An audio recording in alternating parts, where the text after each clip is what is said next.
السلام علیکم ورحمۃ اللہ وبرکاتہ نحمده ونصلي ونسلم على حبیبه الکریم اما بعد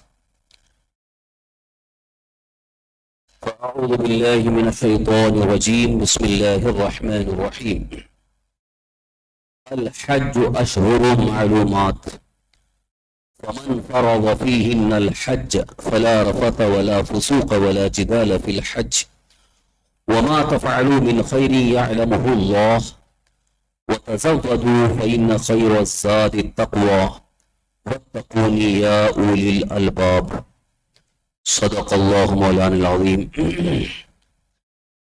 حصول برکت کے لیے ایک مرتبہ بڑے ہی ادب و احترام اور خلوص و محبت کے ساتھ درود شریف کا نذرانہ پیش کر لیں. پڑھیں اللہم صلی وسلم علی سیدنا مولانا محمد القلوب ودوائها وعافية الأبدان وشفائها ونور الأبصار وضيائها وعلى آله وصحبه وسلم تسليما دائما أبدا.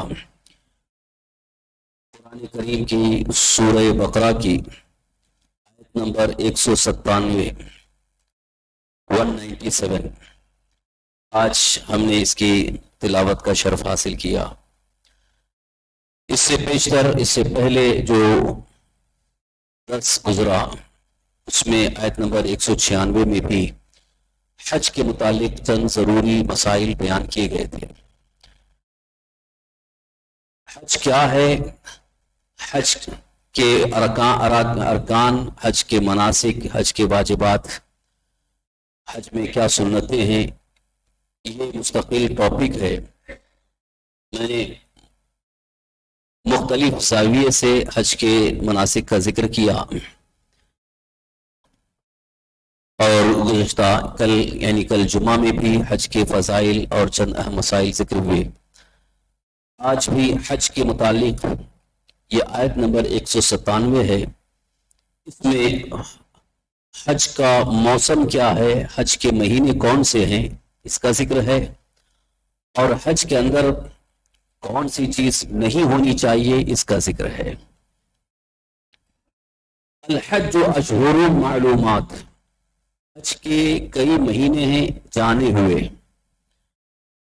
فمن فرض فیہن الحج فلا رفث ولا فسوق ولا جدال فی الحج، تو جو ان میں حج کی نیت کرے تو نہ عورتوں کے سامنے صحبت کا تذکرہ ہو اور نہ کوئی گناہ، نہ کسی سے جھگڑا حج کے موقع پر. وما تفعلوا من خیر یعلمہ اللہ، حج کے وقت تم جو بھلائی کرو گے اللہ تعالیٰ اسے جانتا ہے.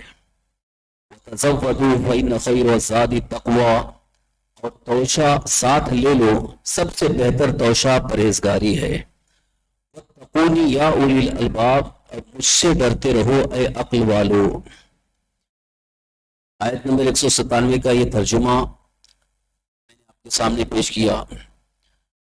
یہاں سے خاص طور پر ایک اہم پیغام یہ ہے کہ حج کے مہینے کون سے ہیں. اس سلسلے میں اکثر فقہا اور علماء کا اس بات پر اتفاق ہے کہ شوال المکرم اور ذوالقعدہ اور ذوالحجہ کے 10 دن یہ حج کے ایام میں شمار ہیں. ایام حج ان کو کہا جاتا ہے. حج کا موسم ہے اشہر حج. قرآن پاک میں فرمایا گیا اشہر، شہر کی جمع، شہر کا معنی مہینہ، تو یہاں اشہر حج فرمایا، لیکن اس میں خاص طور پر تعین نہیں ہے کہ کون سا مہینہ حج کا ہے. یہاں صرف یہ فرمایا گیا الحج اشہر معلومات، جانے ہوئے کچھ مہینے ہیں، جانے ہوئے یعنی مقرر شدہ کچھ مہینے ہیں. تو اس میں تو اس بات کا اظہار نہیں کہ کون سا مہینہ حج کا ہے. یہ کیسے ہمیں پتا چلا کہ حج کا کون سا مہینہ ہے؟ یہ حدیث رسول صلی اللہ علیہ وسلم پہ پتا چلا. اللہ کے حبیب حضور سرور کائنات صلی اللہ علیہ وسلم نے ظاہر فرمایا کہ شوال المکرم، ذوالقعدہ اور ذوالحجہ یہ حج کے مہینے ہیں. اب اس میں بعض حضرات کا اختلاف ہے کہ ذوالحجہ کا یہ پورا مہینہ حج کے مہینوں میں شمار ہے یا صرف اور صرف 10 دن. اکثر اس بات کے قائل ہیں کہ ذوالحجہ کے 10 دن یعنی 10 ذی الحجہ تک یہ حج کے مہینوں میں شمار ہے، حج کے ایام میں شمار ہے۔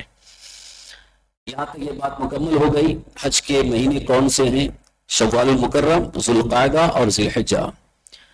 اب حکم یہ ہوا کہ ان مہینوں میں حج کی نیت سے جو احرام باندھے، حج کرنے کی نیت سے احرام پہن لیا اور تلبیہ شروع کیا، تلبیہ یعنی لبیک اللہم لبیک لبیک لا شریک لک لبیک ان الحمد والنعمت لک والملک لا شریک لک، اس کو تلبیہ کہتے ہیں، لبیک کہنا۔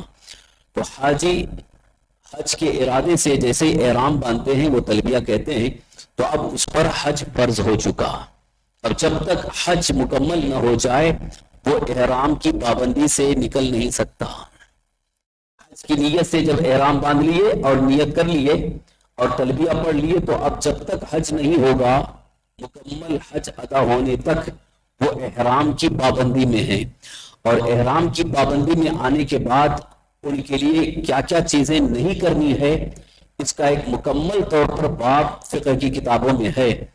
یہاں تو خاص خاص چیزیں ذکر کی گئی، ولا رفث ولا فسوق ولا جدال، یعنی عورتوں کے قریب نہیں جا سکتے، مطلب جو شادی شدہ ہیں وہ اپنی بیوی سے صحبت نہیں کر سکتے، اور فسق فسوق سے مراد سارے گناہ آگے، کوئی بھی گناہ، حرام کام، ناجائز، مکروہ تحریمی، مکروہ تنزیہی، ان تمام چیزوں سے بچنا ہے۔ جدال کا معنی لڑائی جھگڑا، بےہودہ باتیں کہنا۔ ایک تو رفث کے ساتھ ساتھ فسوق فرمانے میں اس بات کی طرف اشارہ ہے کہ ایک دوسرے کو طعنہ زنی کرنا، ایک دوسرے کو حقیر جاننا، ایک دوسرے کے خلاف بری باتیں کرنا، یہ بھی فسوق میں شامل ہے، اور ایک دوسرے سے جھگڑا کرنا یہ بھی۔ تو حج کے موقع پر یہ خاص چیزیں منع ہیں، سخت حرام ہیں۔ اب اس کے ساتھ ساتھ اللہ کے حبیب حضور صلی اللہ علیہ وسلم کی حدیث میں اور کئی چیزوں کا اضافہ ہے، جیسا کہ ایک صحابی نے عرض کیا، یا رسول اللہ صلی اللہ تعالی علیہ وسلم، احرام میں ہونے کے لیے کیا ہمیں کون سی چیزیں لازم ہیں؟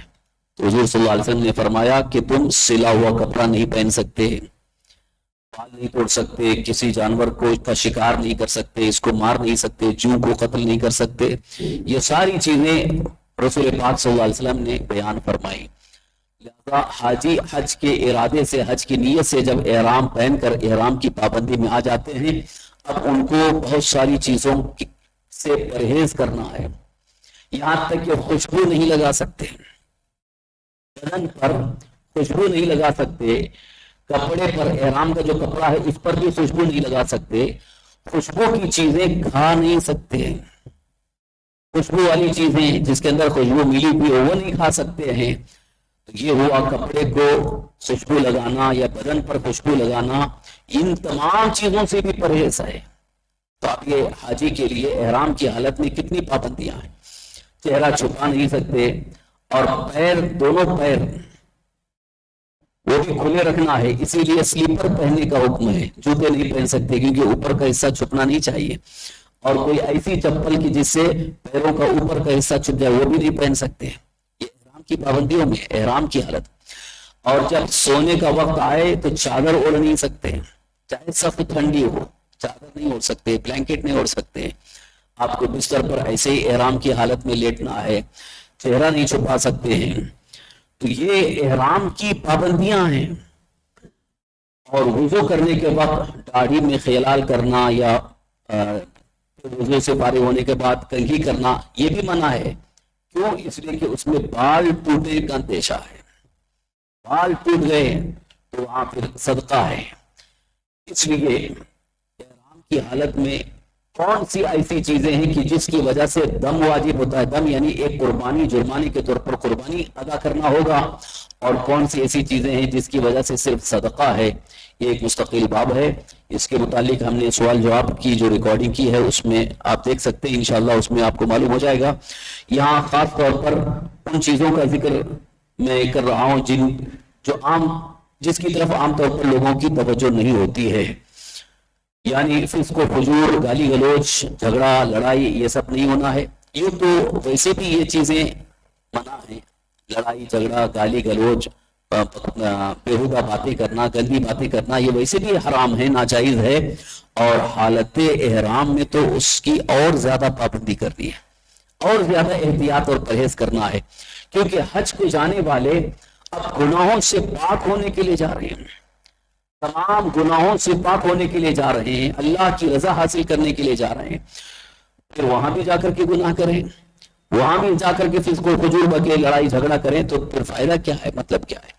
اس لیے یہاں حکم یہ ہے حاجی کے لیے کہ جیسے ہی احرام کی حالت میں آ گئے، اب پابندیاں آپ کے اوپر لازم ہو گئی، ان پابندیوں کا لحاظ کیجئے، خیال کیجئے، اور جب تک حج مکمل نہ ہو جائے اس وقت تک بھی پابندیاں ہیں. لیکن یہ پابندیاں حالت احرام میں تو ہیں، حالت احرام میں اگر اس پابندی کے خلاف کیا تو وہاں پر دم ہے یا صدقہ ہے. مگر یہ ٹریننگ دی جا رہی ہے، ایک تربیت دی جا رہی ہے کہ آپ نے حالت احرام میں بیہودہ باتیں، گالی گلوچ، لڑائی جھگڑا چھوڑ دیا اللہ کی رضا کے لیے احرام کی پابندی میں، تو یہ تربیت آپ کی زندگی بھر ہونی چاہیے. ایک طرح کی تربیت ہے، ایک طرح کی ٹریننگ ہے، کیونکہ اسلام اپنے ماننے والوں کو ایک صاف ستھرا اچھے اخلاق والا بنانا چاہتا ہے. اسلام کا مزاج ہی یہی ہے، شریعت مطہرہ کا مزاج ہی یہی ہے کہ مسلمان ایمان والا، اس کے اخلاق بہتر ہو، اس کا کردار بہتر ہو، اس کی گفتار بہتر ہو، اس کا رہن سہن، سارے طور طریقے دنیا کے سارے مذاہب سے بالکل الگ الگ، وہ خالص اللہ تعالیٰ کا ایک نیک بندہ نظر آئے. تو گالی گلوچ کرنے والا نیک ہو سکتا ہے، لڑائی جھگڑا کرنے والا نیک ہو سکتا ہے؟ اسلام یہی چاہتا ہے کہ مسلمان نیک ہو جائے. اور نیک کب ہوگا؟ یہ ساری چیزیں چھوڑنا پڑے گا، گالی گلوچ، ایک دوسرے کو کے ساتھ لڑائی جھگڑا کرنا، یہ ساری چیزیں نیکی کے خلاف ہیں. نیکی تو یہ ہے کہ معاف کرتے ہیں، نیکی یہ ہے کہ ایک دوسرے کی بھلائی چاہے، نیکی یہ ہے کہ ایک دوسرے کے لیے سہارا بن جائے. اور حج کے موقع پر یہ ساری چیزوں کی تربیت دی جا رہی ہے، ٹریننگ دی جا رہی ہے. خاص طور پر وہاں پر آپ نے دیکھا ہوگا، جو حجاج کرام حج کر کے آئے، دیکھا ہوگا آپ نے، وہاں ہر ایک کے دل میں یہ جذبہ ہوتا ہے کہ ایک دوسرے کی مدد کریں. کسی کے پاس اگر کھانے کے لیے اس وقت موجود نہیں ہے، دوسرے کے پاس موجود ہے تو اس کو پیش کرتا ہے کہ آپ بھی کھا لیجئے. ایک طرح سے غم خواری اور ایک دوسرے کی خیر خواہی اور مدد اور سارے کا جذبہ وہاں پر پیدا ہوتا ہے. اس لیے کہ اسلام تمام مسلمانوں کو، پوری ملت اسلامیہ کو ایک پلیٹ فارم پر دیکھنا چاہتا ہے.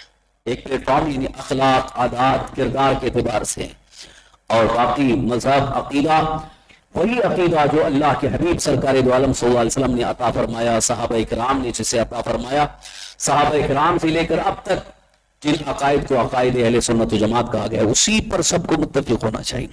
اور اخلاق و کردار، گفتار و رفتار کے اعتبار سے، اور یہ سارے کردار الحمدللہ ہمارے بزرگان دین اولیاء کاملین کی زندگی میں آپ کو نظر آئیں گے.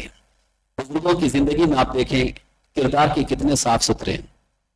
وہ اسلام کا ایک نمونہ ہے، ایک بہترین علامت ہیں جنہیں دیکھ کر کے پورا اسلام سمجھ میں آ جائے. تو یہاں پر وہی ٹریننگ، وہی تربیت دی جا رہی ہے. اللہ تعالیٰ نے فرمایا فَلَا رَفَثَ وَلَا فُسُوقَ وَلَا جِدَالَ فِي الْحَجِّ، حج میں نہ عورتوں کے سامنے صحبت کا تذکرہ، اور نہ جدال، لڑائی جھگڑا، نہ کوئی گناہ. وَمَا تَفْعَلُوا مِنْ خَيْرٍ يَعْلَمُهُ اللَّهُ، آپ جو بھی نیکی کرو گے، جو بھی بھلائی کرو گے، اللہ اسے جانتا ہے. اللہ تعالیٰ نے واضح فرما دیا. کہیں کسی بندے کے ذہن میں یہ نہ ہو کہ میں تو بہت پیچھے تھا میدان عرفات میں، پتہ نہیں میری نیکی اللہ نے دیکھی ہے کہ نہیں. میدان عرفات میں لاکھوں کا مجمع ہوتا ہے، پوری دنیا سے آئے حجاج کرام. اب تو کچھ کم ہو گئے، پہلے 50 لاکھ حاجی ایک جگہ جمع ہوتے تھے. 50 لاکھ کا جہاں مجمع ہو تو ایک انسان اپنے آپ کو یہ سمجھتا ہے کہ جہاں اور لاکھوں کی تعداد میں لوگ ہیں، سب اللہ کو پکار رہے ہیں، رب کی تسبیح پڑھ رہے ہیں، ذکر کر رہے ہیں، نماز پڑھ رہے ہیں، پتہ نہیں میں کہاں کس حیثیت سے ہوں. اللہ تعالیٰ فرماتا ہے تم جو بھی نیکی کرو گے اللہ اسے جانتا ہے، دیکھ رہا ہے. ہر ایک کا عمل اللہ تعالیٰ کی نزدیک بالکل ہی ظاہر ہے، کوئی عمل چھپا نہیں ہے. اس لیے اللہ تعالیٰ نے فرمایا وَتَزَوَّدُوا، توشہ اختیار کر لو، زاد اختیار کر لو، زاد راہ. کیونکہ توشہ اختیار کرنا مطلب یہاں اشارہ ہے کہ جب کوئی انسان سفر کے لیے جاتا ہے تو توشہ اختیار کر لیتا ہے. توشہ کھانے پینے کی چیزیں، یہ بھی توشہ ہے، اور استعمال کے لیے پیسے کی ضرورت ہوتی ہے، کپڑے کی ضرورت ہوتی ہے، کپڑا، پیسہ، کھانے کی چیزیں، یہ سب لے لیتا ہے. یہ سب توشہ میں ہے کیونکہ سفر میں ان چیزوں کی ضرورت پیش آتی ہے. جیسے ہی ہم یہاں سے گھر سے نکلے تو کھانے کی ضرورت پیش آئی، کھانا کھا لیے، پانی کی ضرورت پیش آئی، پانی پی لیے، اور کپڑا بدلنے کی ضرورت پیش آئی، کپڑا بدل لیے. تو سفر میں جب تک ہیں تو یہ چیزیں ہمارے لیے کام آتی ہیں. تو اس لیے فرمایا گیا کہ تزودوا، توشہ اختیار کرو. اصل میں یہاں یہ کیوں خاص طور پر فرمایا گیا؟ اس دور میں کچھ حضرات جو ہے وہ بغیر توشے کے ایسے ہی حج کے لیے نکل لیتے تھے. کچھ حضرات یہ کہتے تھے کہ ہم اللہ پر بھروسہ کر لیے، اب ہم کو کسی چیز کی ضرورت نہیں ہے، توکل علی اللہ کہہ کر کے نکل جاتے تھے. لیکن یہاں آنے کے بعد جب بھوک لگتی، پریشان ہوتے تو لوگوں کے سامنے سوال کرتے، مانگتے تھے بھائی کھانے کے لیے تم دے دو تاکہ ہمارا تو گزر بسر ہو جائے. تو یہ اللہ کو گوارا نہ ہوا، اللہ کو یہ پسند نہیں. اس لیے اللہ تعالیٰ نے فرمایا اس طرح سے بغیر توشہ کے نہ نکلو کہ دوسروں کے سامنے ہاتھ پھیلانا پڑے. سوال کرنا یہ اللہ تعالیٰ کو، لوگوں کے سامنے ہاتھ پھیلانا یہ اللہ کو پسند نہیں ہے. اس لیے رب نے ارشاد فرمایا تم جانا چاہتے ہو تو توشہ اختیار کر لو تاکہ جتنے دن وہاں رہنا ہو وہاں تمہارے لیے یہ چیزیں کام آ سکیں. بتایا چلا کہ انسان کے پاس ہوتے ہوئے دوسروں کے سامنے ہاتھ پھیلانا، مانگنا، یہ اللہ تعالیٰ کو بالکل پسند نہیں ہے. موقع پہ یہاں تو ویسے تو جو وہاں پر موجود ہوتے ہیں وہ سوچتے ہیں کہ اگر کوئی مانگ رہا ہے تو چلو شاید پریشان حال ہے، نہیں دیتے ہیں، دینے والے دیتے ہیں. رحم آتا یہ ہے کہ پتہ نہیں کیا ان کی پریشانی ہے، دینے والے دیتے ہیں. لیکن اللہ رب العزت بہتر جانتا ہے کہ یہ صحیح معنوں میں مانگ رہے ہیں یا ہوتے ہوئے بھی مانگ رہے ہیں. کچھ لوگ ایسے بھی وہاں پہنچنے لگے کہ جب دیکھے کہ حاجی یہاں پر جو آتے ہیں وہ رحم کے لیے، ثواب کے لیے دے ہی دیتے ہیں، تو اب یہ ایک سسٹم بن گیا. کئی پاکستانی کو دیکھا کہ اچھے ٹور میں آئے ہوئے ہیں اور لوگوں کے سامنے بھیک مانگ رہے ہیں. معاذ اللہ، حرم شریف میں جا کر کے وہاں بھیک مانگنا. اس لیے اللہ تعالیٰ نے ارشاد فرمایا وَتَزَوَّدُوا، توشہ اختیار کر لو، یعنی سفر خرچ اپنے پاس رکھو تاکہ وہاں تمہارے خرچ کے لیے چیزیں تمہارے پاس موجود ہوں، دوسروں کے سامنے مانگنے کی ضرورت نہ پیش آئے. ابھی رمضان شریف میں اس درس تفسیر میں نے مانگنے کے متعلق کچھ روایات، احادیث اور فقہا کے اقوال پیش کیے تھے کہ کس صورت میں، کس حالت میں انسان کو مانگنے کی اجازت ہے، کیا پوزیشن ہے تو مانگنا ہے، کتنی مقدار ہونے کی صورت میں نہیں مانگنا ہے. اس کی کچھ تفصیلات میں نے بیان کی تھی، اس کو ذہن میں رکھیں کہ یقیناً جس کے پاس کھانے پینے کی چیزیں موجود ہے تو اسے مانگنا حرام ہے. کھانے پینے کی چیزیں موجود ہیں، اس کا گزر بسر ہو سکتا ہے، اس کے باوجود بھی یہ سوچ رہا ہے کہ ابھی 2-4 دن تو کھانے کے لیے ہے لیکن پھر بعد کے لیے تو چاہیے، مانگ رہا ہے. اسی شخص کا مانگنا حرام ہے. اور مسجد کے اندر اللہ کے گھر میں آ کر کے بندوں سے مانگنا یہ سخت حرام ہے. اسی لیے سرکار دو عالم صلی اللہ علیہ وسلم کی حدیث پاک میں مسجد میں آ کر لوگوں سے اگر کوئی مانگتا ہے، سوال کرتا ہے، اسے نہ دو، اور جو دے دے گا اسے وہ دینے والا گنہگار ہوگا اور اس گناہ کا کفارہ اسے ادا کرنے کے لیے اس کے بدلے میں 70 گنا اسے دینا پڑے گا. یہ مسئلہ کئی بار سمجھا ہے لیکن پھر بھی لوگ جو ہے یہاں مانگتے ہیں اور لوگ اس کو یہ سمجھتے ہیں کہ ارے بیچارہ پریشان حال ہے، اس کو مانگنے دو. پریشان حال ہے، اپنی جگہ ہے، لیکن مسئلہ یہ ہے کہ یہ اللہ کے گھر میں وہ بندوں سے مانگ رہا ہے، اللہ کے گھر میں بندوں سے مانگ رہا ہے، اس لیے یہ اللہ کو پسند نہیں. اسے اللہ کے گھر میں لوگ آتے ہیں سب اللہ کی بارگاہ میں مانگنے کے لیے، سب رب کی بارگاہ میں محتاج ہیں. ہم یہاں آئے اللہ کی بارگاہ میں مانگنے کے لیے، اب کوئی آ کر کے ہم سے مانگ رہا ہے تو آپ بتائیے یہ شان خداوندی کے خلاف ہے، یہ اللہ رب العزت کی شان کے خلاف ہے. اس لیے فرمایا گیا کہ مسجد کے اندر نہ مانگے، اسے مانگنا ہی ہے تو باہر مانگے. اور اگر واقعی ایسا ہمیں معلوم ہوا کہ کوئی شخص ایسا پریشان حال ہے تو کوئی امام یا کوئی اگر ذمہ دار اس کے بارے میں یہ کہہ دے کہ آپ لوگ فلاں صاحب کی تھوڑا سا مدد کر دیجئے تو یہ الگ مسئلہ ہے. اس طرح کہہ سکتے ہیں، مگر مسجد کے اندر خود کسی کو اپنے لیے مانگنا یہ سخت حرام ہے. یہاں تک کہ گم شدہ چیز کو تلاش کرنا بھی منع ہے. ہماری کوئی چیز گم ہو گئی، اب مسجد میں آ کے تلاش کر رہے ہیں. سخت حکم دیا گیا کہ اس پر جو ہے اس کو کہو کہ اللہ تعالیٰ تیری چیز تجھے نہ ملے، یعنی تجھے وہ نہ دے اللہ تعالیٰ. اس لیے مسجد میں گم ہو جانے کی صورت میں تلاش نہ کرے، چھوڑ دے اس کو. اور اگر کسی نے پہچان لیا تو آپ کو لا کر کے دے دے گا، یا اگر مسجد میں اعلان ہو جائے تو آپ اس کو لے سکتے ہیں، مگر تلاش نہ کریں. یہ مانگنے کا جو مسئلہ ہے اس کو یاد رکھیے کہ اگر کسی نے مسجد کے اندر سوال کیا، مانگا اور آپ نے اسے دے دیا تو پھر اس کے بدلے میں آپ کو 70 گنا دینا ہوگا. 1 روپیہ آپ نے اسے دیا تو 70 روپے اللہ کی راہ میں خرچ کرو، تب گناہ کا کفارہ ہوگا. یہ مانگنا جو ہے ایسے موقعوں پر بالکل جائز نہیں ہے.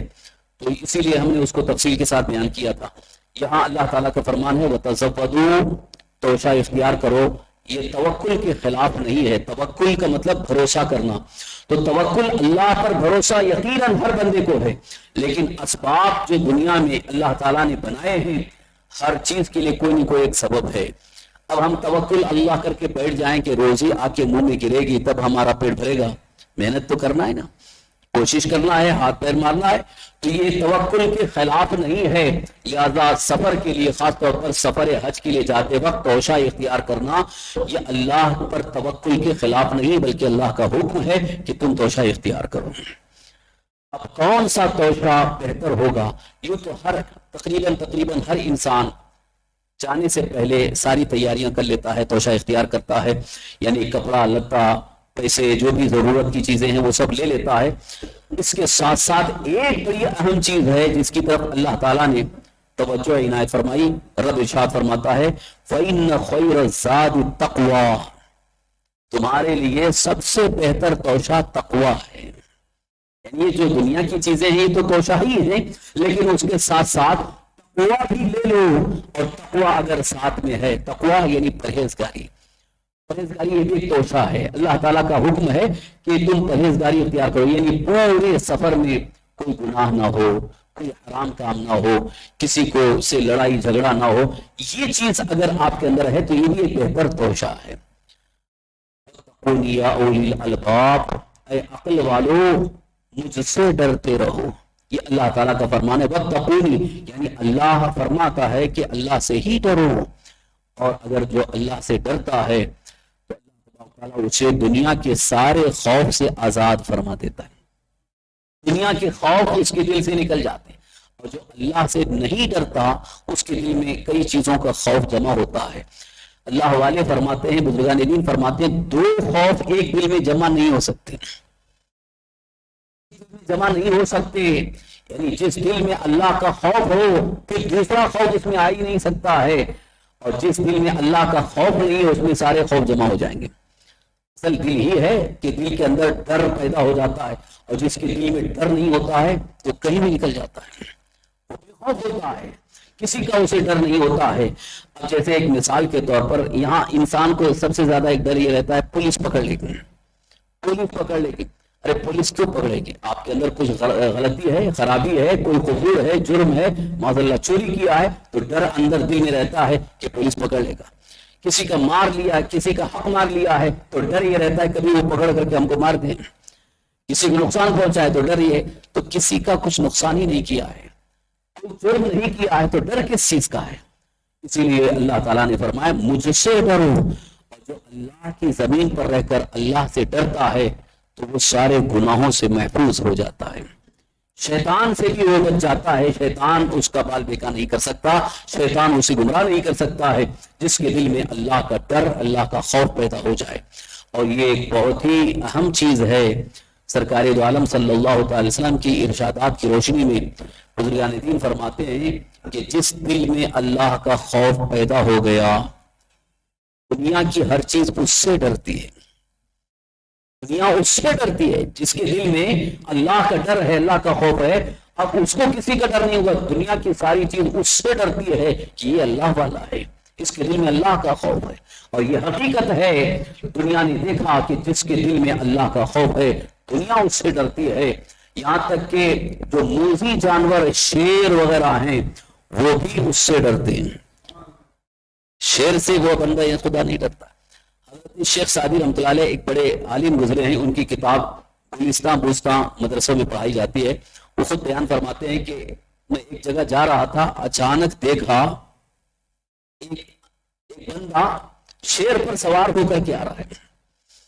انسان شیر پر سوار ہو کر کے آ رہا ہے، اور میں دیکھ کر کے مجھے تو اندر سے ڈر محسوس ہونے لگا. ایک تو شیر کو دیکھ کے ویسے ہی انسان ڈر کے بھاگتا، لیکن تعجب اندر سے تعجب یہ تھا کہ کون انسان ہے جو شیر کے اوپر بیٹھ کے آ رہا ہے. اور وہ قریب آ رہے ہیں. تو شیخ سعدی کہتے ہیں کہ وہ جیسے جیسے قریب آتے رہے میرا دل دھڑکنے لگا، ڈر کہ کہیں ایسا تو نہیں وہ شیر مجھے کھا لے گا. اور جیسے وہ زیادہ قریب آ گئے، میں بھاگنا چاہ رہا تھا، اتنے میں انہوں نے کہا اے انسان رک جا، کیوں بھاگتا ہے؟ تو بھی اللہ کے کسی حکم سے گردن مت پھرنا، کوئی چیز تیرے حکم سے گردن نہیں پھرے گی. یعنی تو اللہ کے حکم پر ہمیشہ تیار ہو جا، تو یہ شیر بھی تیری اطاعت کرے گا، تیری فرما برداری کرے گا. تو پتہ ہی چلا کہ بزرگوں سے شیر بھی ڈرتا ہے اور شیر ان کی اطاعت کرتا ہے، اور ہم شیر سے ڈر رہے ہیں. تو پتہ ہی چلا کہ جس کے دل میں اللہ کا ڈر، اللہ کا خوف پیدا ہو جاتا ہے، ہر چیز اس سے ڈرتی ہے، اور اللہ تعالیٰ اس کو اس کی اطاعت اور فرما برداری میں لگا دیتا. اللہ تعالیٰ نے ارشاد فرمایا وَاتَّقُونِ يَا أُولِي الْأَلْبَابِ، اے عقل والو، یعنی ہم نے تم کو عقل دی ہے، سمجھ دی ہے، لہذا تمہارے اندر اللہ کا خوف پیدا ہو جائے اور اللہ کا ڈر پیدا ہو جائے تو تمہاری زندگی، تمہاری دنیا بھی بہتر ہے اور آخرت بھی بہتر ہے. اور واقعی اگر آخرت بنانی ہے تو خوف خدا اپنے دل میں بسانا ہے. جس دل میں اللہ کا خوف پیدا ہو جائے اس کی آخرت سنور جائے گی، اور جس کے دل میں اللہ کا خوف نہیں ہے وہ اپنی آخرت بگاڑ لے گا، وہ اپنی آخرت برباد کر لے گا. اس لیے آخرت اگر بہتر بنانا ہے، سنوارنا ہے، تو خوف خدا دل میں ہے، دل میں ہونا ضروری ہے. اسی سے ہماری دنیا بھی سنور جائے گی اور آخرت بھی سنور جائے گی. اللہ تبارک و تعالی ہم سب کو اس کی توفیق نصیب فرمائے. یا اللہ یا رحمان یا رحیم یا ذی الجلال والاکرام یا بدیع السماوات والارض یا الہ العالمین یا رحم الراحمین، یا اللہ اپنے حبیب صلی اللہ علیہ وسلم کے صدقے طفیل ہمیں تمام گناہوں برائیوں سے محفوظ فرما. یا اللہ اپنے خوف و خشیت کو ہمارے دلوں میں بسا دے. یا رحم الراحمین یا الہ العالمین، یا اللہ اس محفل درس قرآن میں جتنے بھی حاضر آئے مولا اپنے فضل و کرم سے، اپنی خصوصی نظر کرم سے یا اللہ سب کی دنیا اور آخرت کو بہتر فرما. یا اللہ ہماری تمام پریشانیوں کو دور فرما. یا اللہ ہماری تمام مشکلات کو آسان فرما. یا الہ العالمین یا رحم الراحمین ہمیں تمام بیماریوں سے نجات عطا فرما. یا اللہ ہمیں ہر بیماری سے شفا عطا فرما، ہر بیماری سے ہمیں محفوظ فرما. یا اللہ ہمیں جو بھی بے روزگار ہیں انہیں حلال روزی کا ذریعہ عطا فرما. ہم سب کی روزی میں، روزگار میں، عمر میں، علم میں خوب برکتیں عطا فرما. یا الہ العالمین یا رحم الراحمین، یا اللہ ہمیں دشمنوں کے شر سے، حاسدین کے حسد سے محفوظ فرما، ہر قسم کے شر و فساد اور فتنوں سے محفوظ فرما. یا الہ العالمین یا رحم الراحمین، یا اللہ تیرے مقدس دین کی عظمت کے لیے اور عظمت مصطفیٰ تحفظ ناموس رسالت کے لیے جو حضرات کوششیں کر رہے ہیں، قربانیاں دے رہے ہیں، یا اللہ ان سب کی حفاظت فرما. تمام مسلمانان اہل سنت کے جان و مال، عزت و آبرو، دین و ایمان کی حفاظت فرما. یا اللہ ہمیں ایمان پر زندہ رکھ، ایمانی پر خاتمہ نصیب فرما. ربنا آتنا فی الدنیا حسنۃ وفی الآخرۃ حسنۃ وقنا عذاب النار. ربنا تقبل منا انك انت السميع العليم وتب علينا انك انت التواب الرحيم. صلى الله تعالى على خير خلقه سيدنا محمد وآله وصحبه اجمعين. ان الله وملائكته يصلون على النبي يا ايها الذين امنوا صلوا عليه وسلموا تسليما. اللهم صل وسلم على سيدنا مولانا محمد مع الجود والكرم وعلى آله وصحبه بارك وسلم صلاة وسلام عليك يا رسول الله صلى الله تعالى عليه وسلم. سبحان ربك رب العزة عما يصفون وسلام على المرسلين والحمد لله رب العالمين. حق لا إله